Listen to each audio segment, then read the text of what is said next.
আমাদের পাড়া আমাদের সমাধান কর্মসূচি নির্ঘণ্ট আগামী 8ই আগস্ট 2025 শুক্রবার লালপুর রঞ্জন পল্লী প্রাথমিক বিদ্যালয়ের প্রাঙ্গণ বুথ নম্বর 197, 198 এবং 200।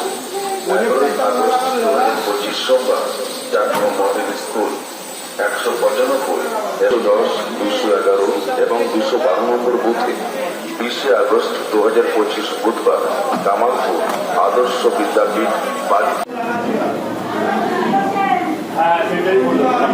পঞ্চায়েত সমিতির নির্বাচিত প্রতিনিধি নমিতা রায় ভাই, আপনি মঞ্চের সামনে চলে আসবেন। প্রিয়াদি, এই গ্রাম পঞ্চায়েতের যিনি সদস্য, আপনি চলে আসেন, মঞ্চে বলবেন।